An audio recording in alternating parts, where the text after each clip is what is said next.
Bueno, somos del grupo de líderes y empresarios, un saludo muy especial porque hay muchos discípulos por fuera. Son muchos más los que están en otros pueblos, ciudades y países. Los saludamos muy especialmente de parte de nosotros y espero que hayan visto los temas anteriores. El tema anterior de cómo conservar el gozo y los anteriores de no por nada estar afanosos. Lo tomé muy en serio y quiero que ustedes lo reciban. Y la carta de los Colosenses nos da un mensaje de libertad, nos da un mensaje de que nosotros seamos libres de cualquier doctrina que nos esclavice. Vamos a estudiar esta carta. Hemos estudiado Efesios y la voy a retomar desde el capítulo 1. Hoy vamos a estudiar del 1 al 15, pero voy a coger el capítulo por el cual le di el título a esto, el versículo, y luego lo miramos en contexto. ¿Cuál Efesios? Colosenses 1. Bueno, lo podemos tomar desde el principio, pero solo quiero hacer una oración. Padre, gracias, porque venimos en verdad en un tiempo donde recibimos la libertad que tú nos das. Hoy reconocemos en la alabanza que por tu inmenso amor tú has tenido, tienes y tendrás cuidado especial de nosotros. Que por nada nos afanemos, sino que han sido presentadas, conocidas todas nuestras peticiones delante de ti en acción de gracias confiadamente. Y hoy el tema es que tu palabra nos da sabiduría e inteligencia espiritual para ser libres.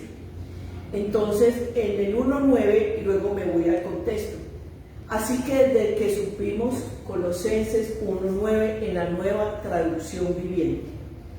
Así que desde que supimos de ustedes, nos dejamos de tenerlos presentes en nuestras oraciones. Le pedimos a Dios que les dé pleno conocimiento de su voluntad y que les conceda la sabiduría y la comprensión espiritual. Entonces, la forma en que vivan siempre honrará y agradará al Señor, y sus vidas producirán toda clase de buenos frutos. Mientras tanto irán creciendo a medida que aprendan a conocer a Dios más y más. Mire qué palabra tan linda. O sea, cuánto necesitamos la sabiduría y la inteligencia. Recuerden que la sabiduría es la acumulación del conocimiento, y cuanto más del conocimiento de Dios y de su palabra. Y la inteligencia es la habilidad, la destreza, la capacidad de aplicar ese conocimiento al diario vivir. ¿Cuáles son nuestros estudios? Sabiduría práctica para el diario vivir.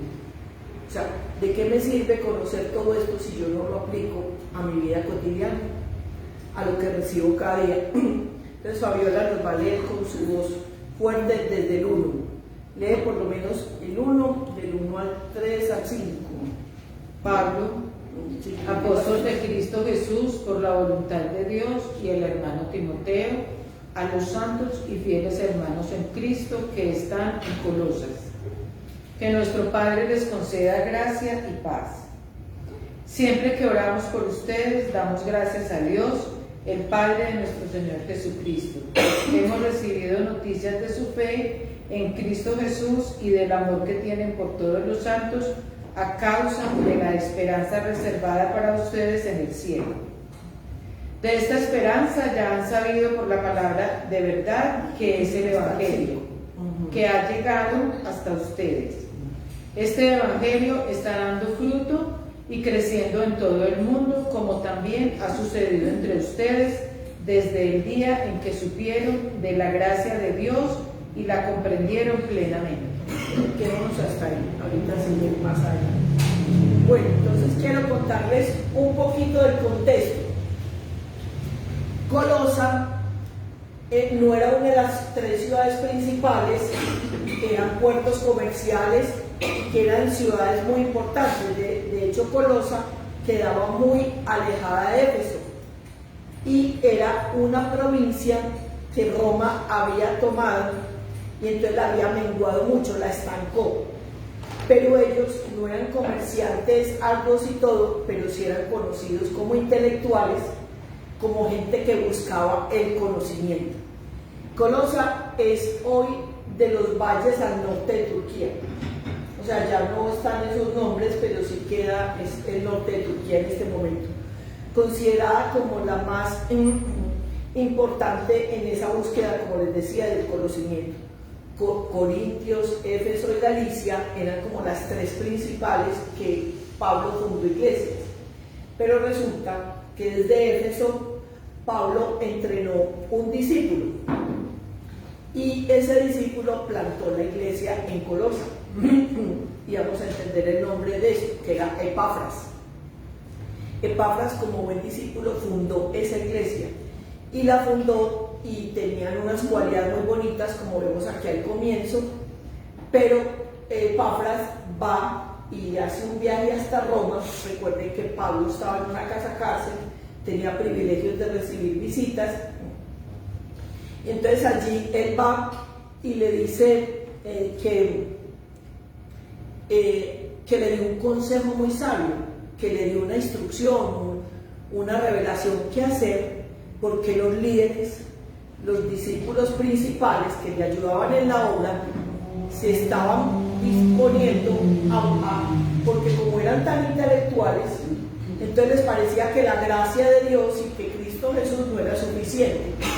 Entonces estaban buscando otras filosofías, otros conocimientos para ser como más importantes, porque la gracia es tan grande, tan poderosa.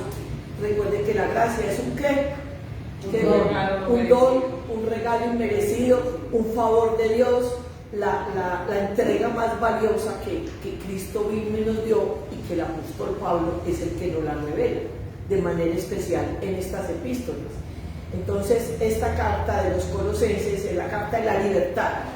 Por eso vamos a estudiar, son 4 capítulos a fondo, pero es bien bonito, porque en verdad amerita este estudio. Hemos estudiado Éfesos, hace mucho tiempo les expliqué las cartas paulinas, pero solo Gloria y Fabiola son de ese equipo. Yo no sé si Héctor le tocó, es muy importante, pero bajo el contexto actual, estas cartas son sumamente importantes.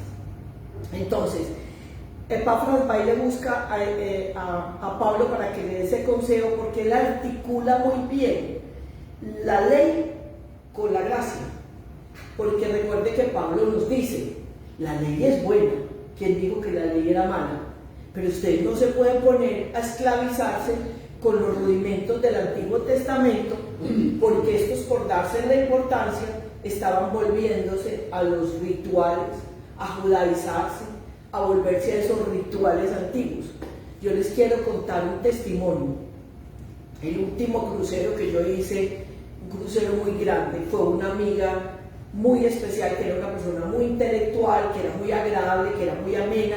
O sea, conversar con esa mujer era muy alegre. Yo viajé por 12 años a Cali y cada 2 meses, y era una persona, teníamos un grupo allá muy importante, y esta era una de las personas estudiosa, preparada, pero se fue entrando tanto y ella siempre quería como mostrar que era la que más sabía.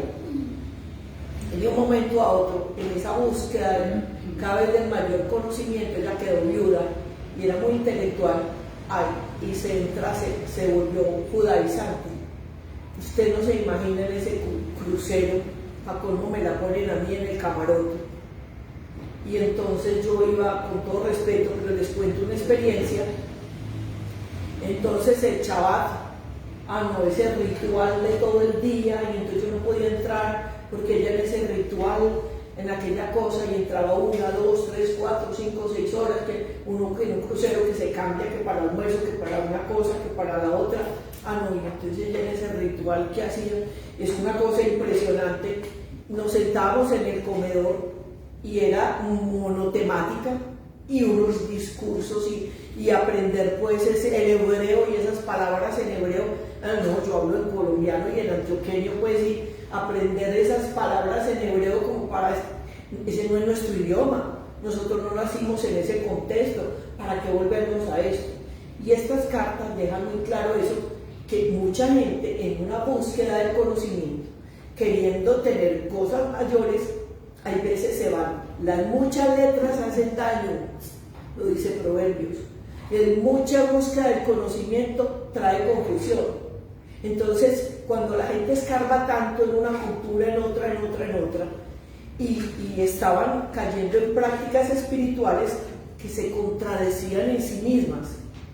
O sea, el Nuevo Testamento nos aterriza el Antiguo Testamento.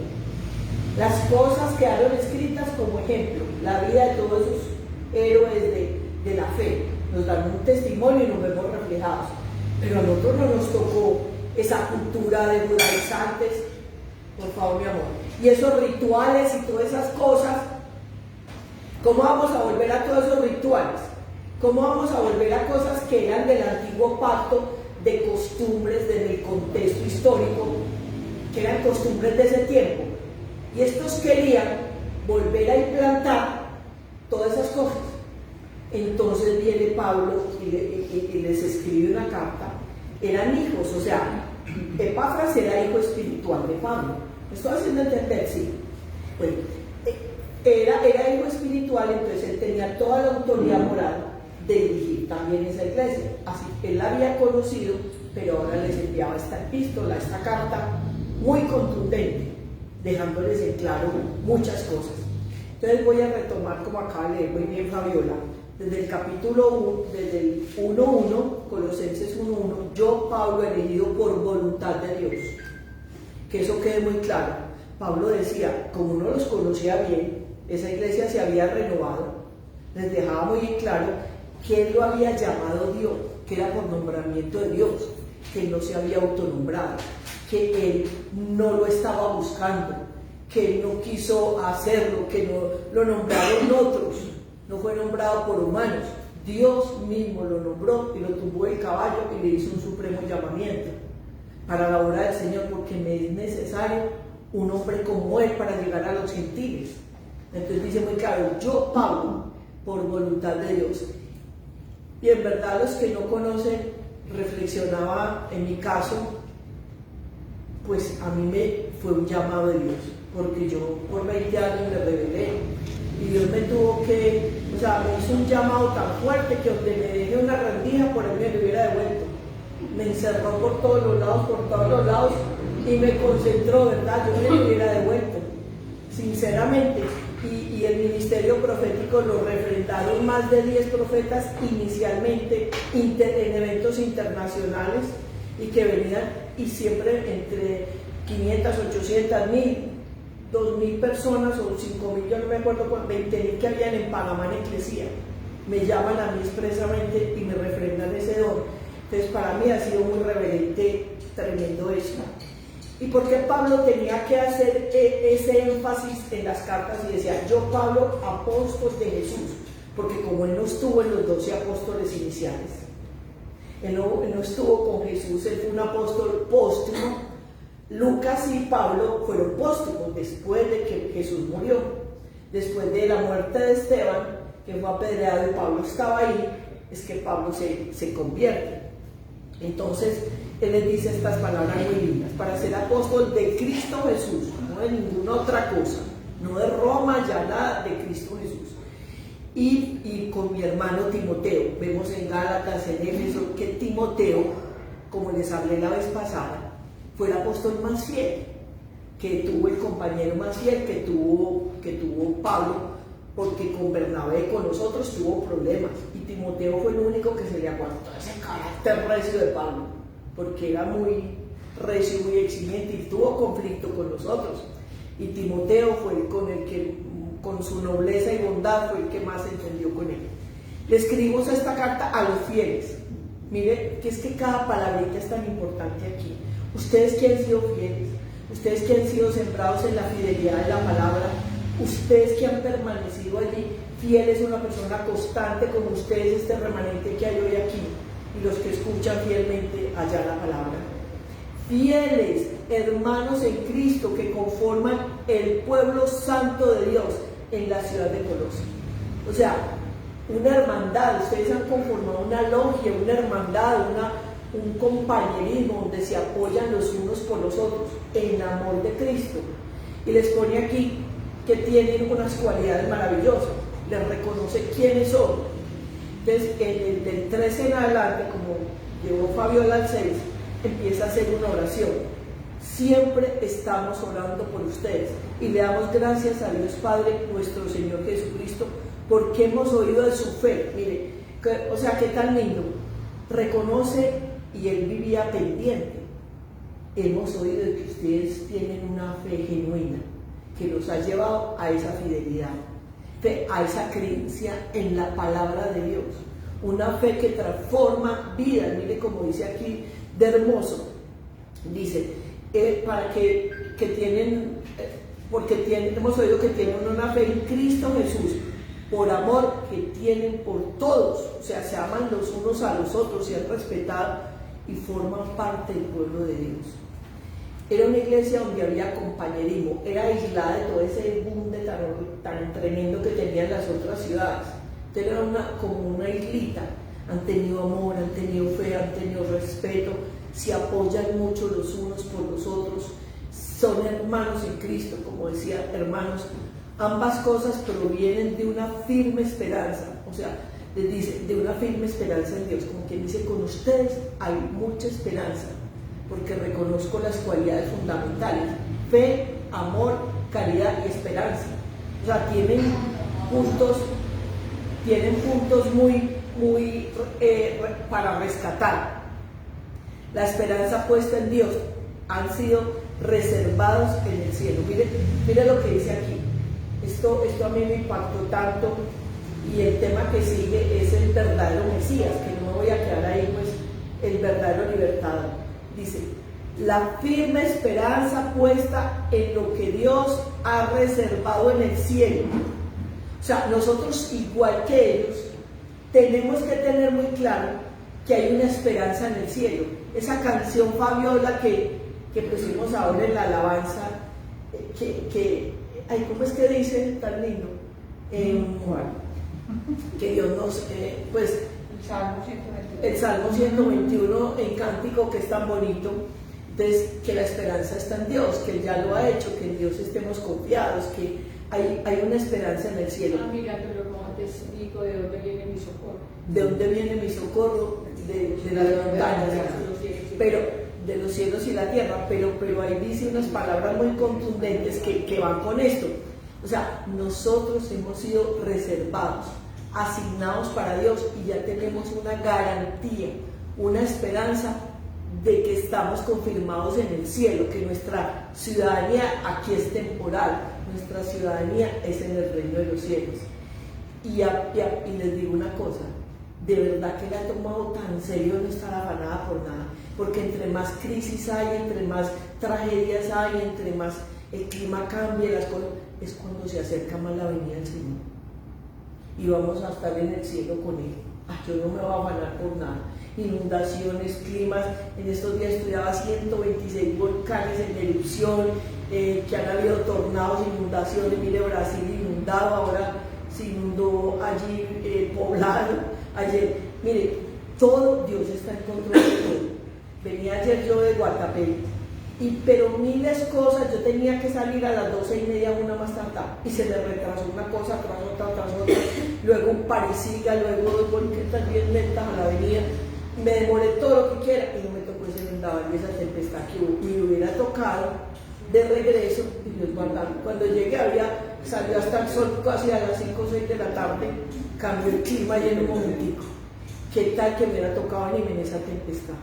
¿Para qué nos afanamos? De verdad que cuando uno aprende a ver a Dios en las cosas sencillas, simples, lo vemos en todo. Él está ahí en control de todo, y todo lo que pasa ayuda para bien. Todo. No fue haciendo ese viaje, niñas. Dios se glorificó. Definitivamente Dios tiene cuidado especial de nosotros. Y dígalo conmigo, estamos reservados para el cielo. Tenemos esa esperanza. Dios lo ha reservado para nosotros. Nos dice, ustedes han tenido esa primera esperanza de la primera vez que escucharon la verdad de la buena noticia. O sea, cuando uno conoce verdaderamente la verdad de Cristo y la introniza y la recibe, nunca más volvimos a los mismos. ¿cierto que no? No puedes volver a ser el mismo. Cuando uno conoce esa verdad, es liberadora, confronta, exhorta. Un momentico, ¿usted qué está haciendo en la vida? ¿Qué piensa de la vida? ¿En qué error está? ¿Qué está? Lo sacude a uno esa palabra, lo confronta tremendamente. Usted le hace reconocer el error, uno abre como los ojos y comienza a ver lo equivocada que iba en la vida. Le muestra como una película la realidad, uno le pasa como una película de la vida.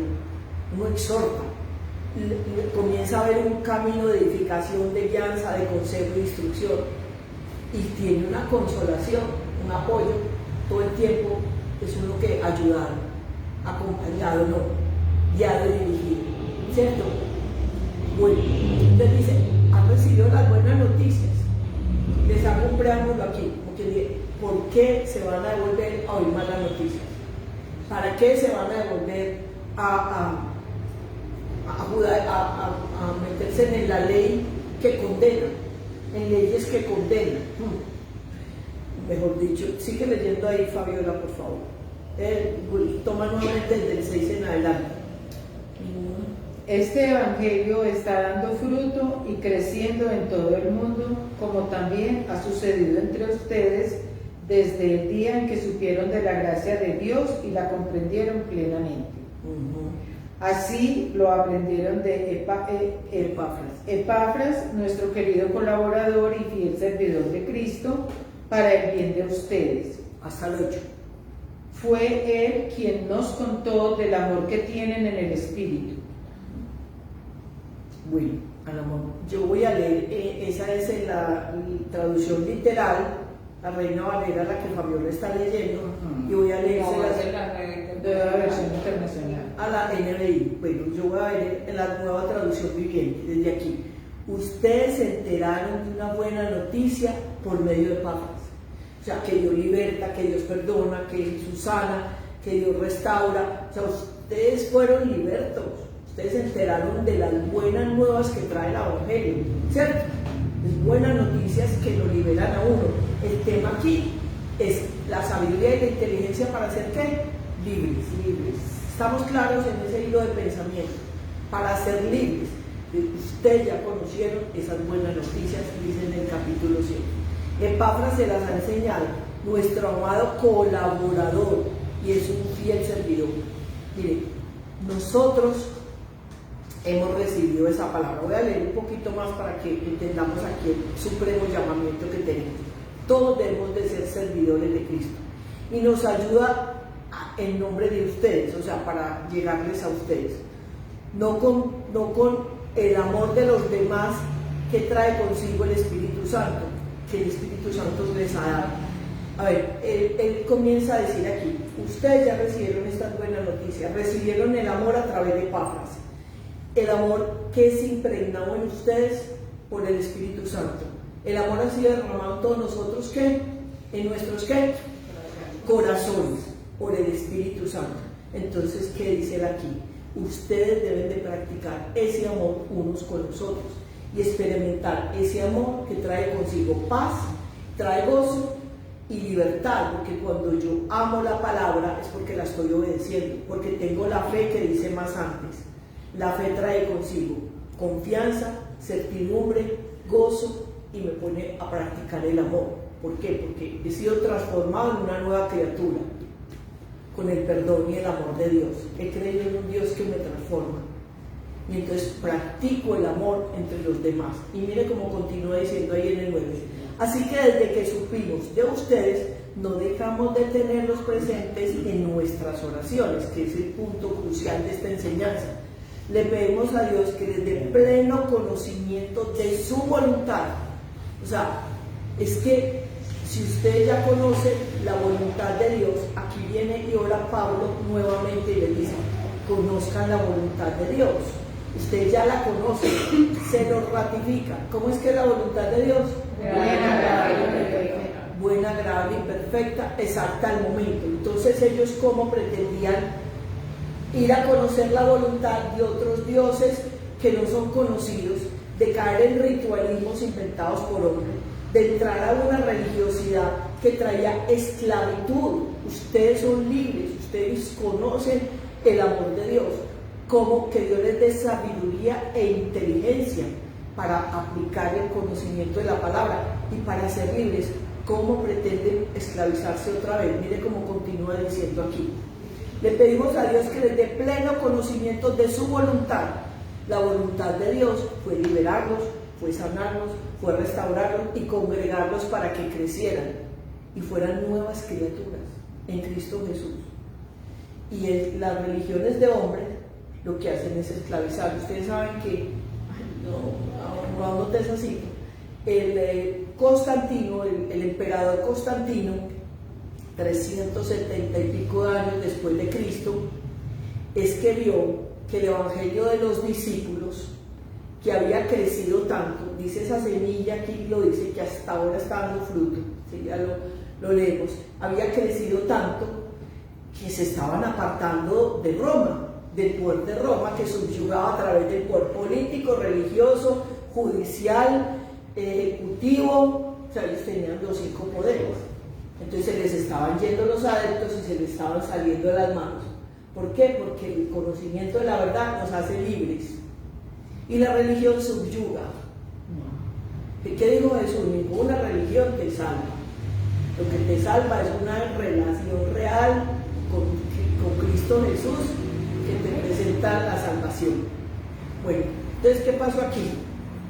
Constantino cogió las costumbres paganas de Roma y las amalgamó con el cristianismo.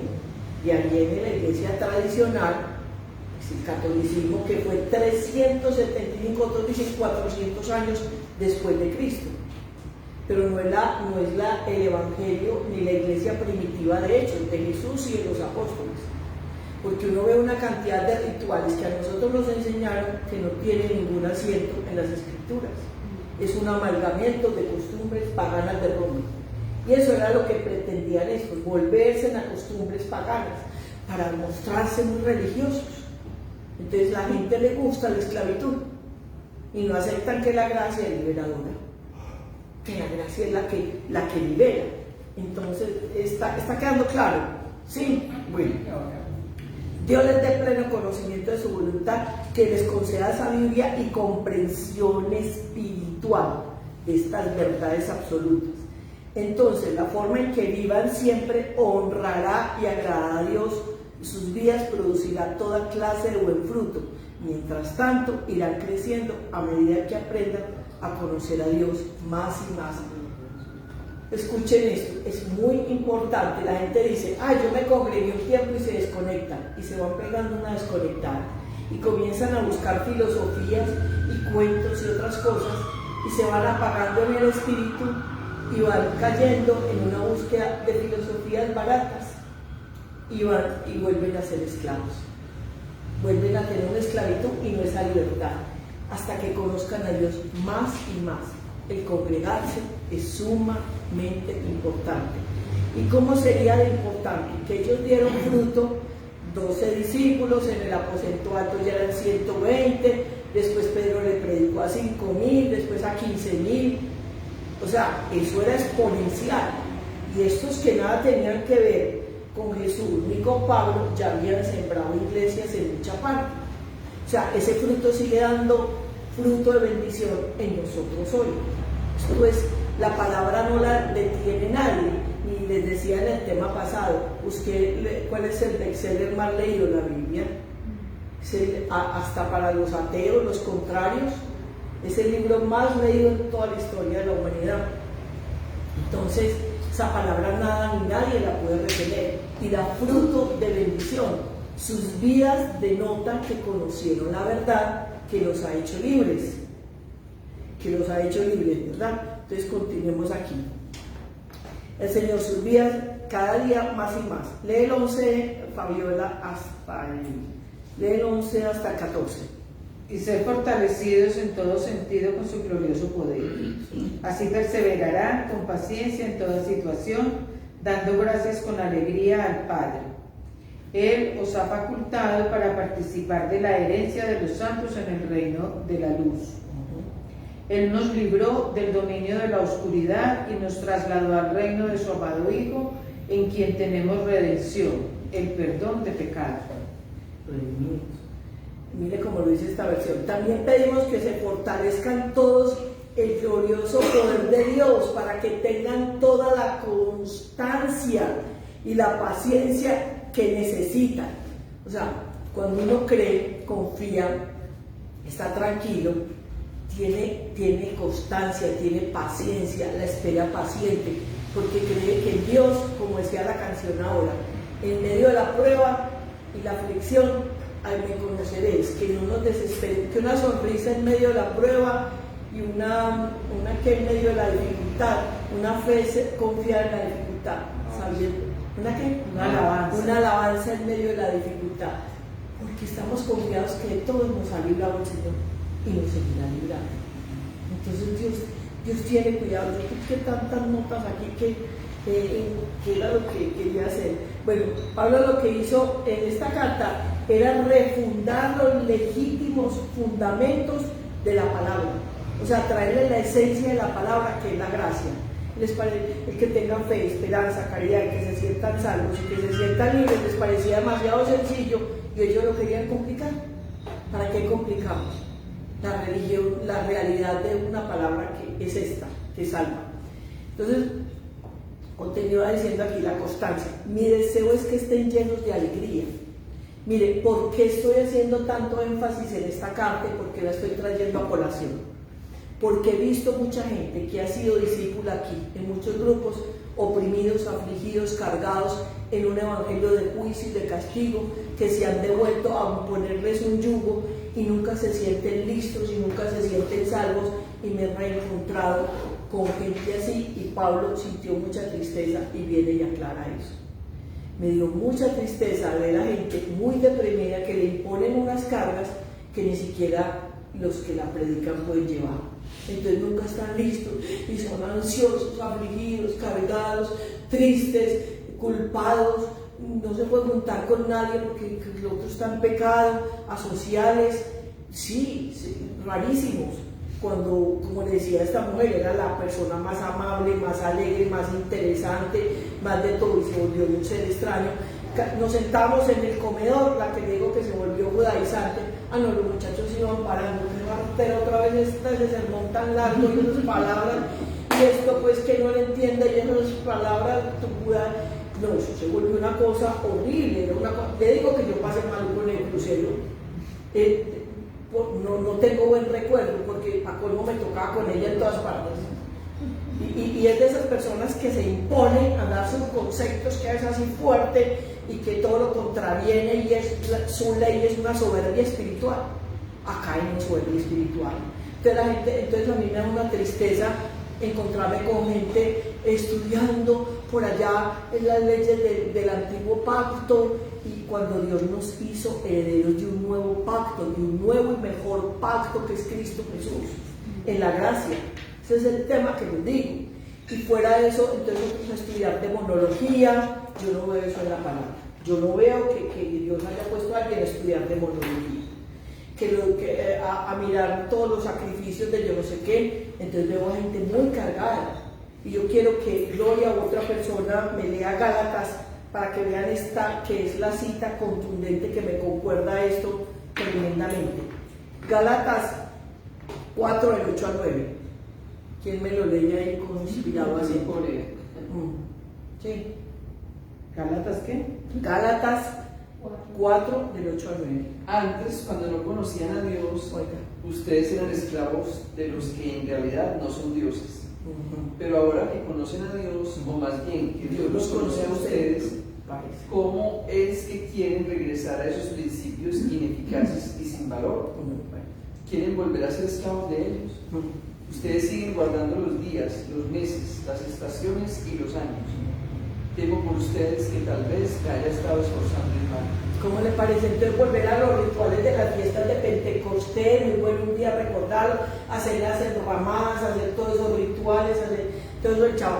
O sea, eso le tocó a ese contexto, eso le tocó a esa gente. Nosotros, ¿por qué no vamos a devolver a lo que Dios ya liberó de ese pacto antiguo de la ley al pacto de la gracia que fue por Cristo Jesús, que ya nos dio las preciosas y grandísimas promesas para la vida y para la piedad. Cómo conociendo la verdad de Dios y Dios experimentando el amor de Dios que nos conoció, se quieren devolver a esos rudimentos. Cómo se quieren devolver a esclavizar a todos esos rituales sabiendo que Dios ya nos liberó de eso. Mire, la palabra fundamentada es en el Nuevo Testamento, aterrizada al Nuevo Testamento. Culmino esa cita tan clara, como lo dice aquí, Gloria lo acaba de leer, es que si lo explicamos mucho se nos daña. Antes de conocer a Dios ustedes los gentiles, Él dice, yo era como ustedes, yo era judío de judíos, dice Él, pero pensé gentil, o sea, libre de toda esa ley que condena. Es que la ley es condenadora, pero la gracia es salvadora, es salvífica, ¿cierto? El brillo. ¿Lo tienes claro? Bueno, de conocer a Dios, ustedes los gentiles eran esclavos llamados de dioses que ustedes mismos inventaban, de 613 mandamientos que trataron de poner para cumplir los 10. La ley es buena, decía Pablo, es que Pablo hacía un balance más bueno, lo vamos a ver en Gálatas también. O sea, la ley es buena, no matar, no robar, no codiciar, honrar padre y madre, o sea, son mandamientos, principios rectores de vida. Pero sin embargo, en el Antiguo Testamento no mataría, ¿cuántos mataron conquistando la tierra prometida? Y Dios se los ordenaba. ¿Sí me entienden? Todo texto fuera de contexto no se puede coger como un pretexto y ahí hacer una doctrina. Entonces, él hace un balance muy bueno de la ley. Le dice, ni siquiera existen esos dioses que se inventan ustedes para adorarlos. Mejor dicho, que Dios los conoce. No se esclavicen, por favor, sientan la libertad. Como ustedes mismos, después de conocer tal verdad, vuelven a la mentira y al engaño y al oscurantismo, porque es que eso es lo que trae la iglesia. Usted no vio que hubo 100 años, 1000 años de oscurantismo, que nadie podía leer la palabra de Dios, con filosofías vanas y conocimientos de otros que trajeron un tiempo de oscurantismo, ausencia de la verdad de Dios. Cuando uno mira la historia de esos pastores iniciales, no, eran sacerdotes, porque pues todos estaban dentro de la iglesia católica, pero Calvino, Lutero y otros muchos que estaban ahí, que predicaban la verdad de la Biblia. Sí, solo Lutero vio la verdad, en verdad, sí. Pero había muchos más sacerdotes que querían enseñarle al pueblo la verdad de la Biblia, los mataban por eso. Los mataron, porque la verdad, porque le quitaba el poder a Roma, porque es que Roma quería, imagínense, yo siempre pongo este ejemplo, pues es que imagínense un poder que juzga, legisla la ley, o sea, crea la ley, la juzga, la ejecuta, la condena, y fuera de eso recibe los réditos de eso. Siempre les he dicho, es como si fuera un médico con farmacia, con clínica, con funeraria, pues muy peligroso, ¿o no? Tener todos los poderes y tener el control de todo, o sea, es muy delicado. Bueno, entonces dice, inútiles principios espirituales de este mundo, o sea, ¿a qué vuelven ustedes a los rudimentos de este mundo que impone tantas cargas? Es que las religiones que el hombre se ha inventado subyugan, que trae un yugo opresor. En cambio, la palabra de Dios libera, es liberadora, da libertad, da paz, da gozo, da amor, da contentamiento. Entonces ustedes no se sientan tristes, no se condenen por los pecados. Uno cada vez se deleita menos en pecado. Como decía Pablo, hay una ley en mis miembros que me olvida pecar. Los pecados de nosotros ya no son graves, no matar, no robar, pero a veces uno se enoja, le da ira, aquellas pequeñas zorritas, que dice una mala palabra, se busca con alguno, exagera o miente, algo, pero uno no se deleita en el pecado, no se condena.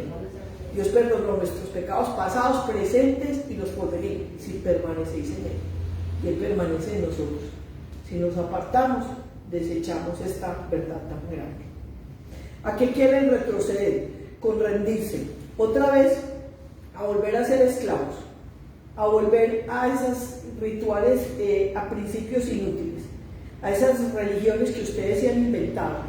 Como uno está en el budismo por allá, alejado de todo eso, apartado de todo, nadie habla de la Biblia. Juan estuvo en la isla de Patmos, pero recibiendo una revelación de Apocalipsis. Pero no habla la Biblia que se aparten pues y que sean eunucos. Solo hubo 13 eunucos en la Biblia. ¿Cómo se llama? Pues que fueron célibes, que fueron solo para Juan el Bautista, que Sansón y el embarró. Y se cree que Pablo, no lo dicen ahí, pero eran y Jesús. Bueno,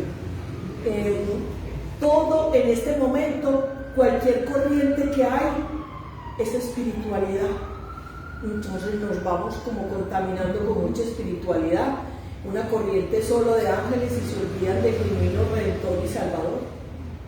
Filosofías de hombres que traen pensamientos y palabras, aparecen muy bonito, pero lo único que verdaderamente transforma es la verdad de Cristo. Es lo único que es transformado. Por favor, no se dejen esclavizar. Nunca les he sentido a ustedes, ni nunca les he enseñado un evangelio de juicio y de castigo, de condenación. Ustedes tienen que estar felices y gozosos, y yo estoy feliz de recuperar este gozo, esta libertad que les estoy impartiendo. Por nada estar afanoso, sean conocidas mis peticiones delante de Dios, para que lo traten religiosamente de alcanzar el favor de Dios. ¿Qué es una religión? Usted armar un mundo de cosas para alcanzar a Dios. ¿Y qué es una relación con Dios? Dejar que Dios llegue a mi vida y me transforme. Cristo vino a salvarnos. El tema próximo, nunca lo había visto de esta manera tan hermosa, es conocer el grande, poderoso y verdadero libertador. Usted no se imagina cómo lo expresa esta carta hermosa. Cómo conocer el Jesús que nos libertó verdaderamente y conocerlo de la manera más hermosa. Dice, ¿cómo pretenden ustedes armar una religión con unos rituales de días, de meses o de años, cumpliendo pactos y sacrificios de hombres? ¿Qué dijo Dios aún en los mandamientos? Estoy hastiado de sus sacrificios, de sus bueyes engordadas. ¿Qué dice Gálatas? Yo no quiero que circunciden sus cuerpos, sino sus corazones. O sea, quiero que la gente sea transformada verdaderamente y no que vivan una religiosidad para cumplimiento religioso. Cumplo y miento y mi vida nada cambia. Va a un ritual religioso y hay que cambio ahí verdadero de vida. Amados, les digo, vivan como libres de todas esas cosas, pues yo llegué a ser como ustedes. Continúa diciendo en Gálatas, que le leí ahora el 12, el 11 y el 12, mire cómo dice, porque yo llegué a ser como ustedes. La cita Gálatas, que para qué, perdón un momentico, 4, Gálatas 4, le estoy leyendo y sigo leyendo hasta el 11 y el 12. Amados, les digo, vivan como yo. Yo era judío, pero ahora vivo como un gentil, libre de aquella maldición de la ley. Partidario de un nuevo pacto, que yo llegué a ser como ustedes. Pablo dice, esclavo de esas leyes, y él cumpliendo esas leyes estaba asesinando a los cristianos. ¿Cómo me parece usted? Lo que lo ponía a hacer una religión, como después las cruzadas romanas. Sí. ¿Ah? ¿Cuántos mataron en esas cruzadas? Y el tesoro que había en el Vaticano era que de kilómetros, decían, una bóveda de todos los tesoros que trajeron en esas cruzadas. ¿De qué sirve eso? Y la Inquisición. Con la Inquisición. Ya sabemos que nuestro destino final está asegurado. Dígalo conmigo, vamos a hacer esto como una oración. Diga, Señor, yo quiero la libertad, de la gracia, que me trae una firme esperanza, que Dios tiene el cielo reservado para nosotros. Ya sabemos que nuestro destino final está ya asegurado y lo vivimos. No nos dejes apartarnos, porque tú ya nos entregaste las preciosas y grandísimas promesas para nuestra vida y para la piedad. O sea, lo que necesitamos para vivir físicamente, y para la parte espiritual. Les he explicado, lo vimos en el tema anterior. Y gracias, Señor, por esta gracia salvificada, por esta fe, por este amor, para compartirlo con los demás, que nos lleva en esperanza contra esperanza. Cuando tengamos dudas, no vamos a retroceder, porque nuestro destino final está en el cielo, y todo lo que está aconteciendo en este tiempo es preparatorio de ese encuentro con el Señor. No estemos afanosos por nada. Diga libertador, esta palabra es tan certera que me trae gozo, y paz, y bendición, libertad de pensamiento. Quiero conocer el próximo tema, al verdadero grande libertador, como lo expresa tu palabra. Nosotros no conocemos verdaderamente qué implica ese libertador y quién es Jesús, como lo expresa esta carta, y le juro que no lo había visto de esta manera. Es bien hermoso, por eso lo quiero dar aparte ese tema en la próxima semana. Que Dios los bendiga y nos asista y sientan la libertad que trae esta palabra. Dios los guarde.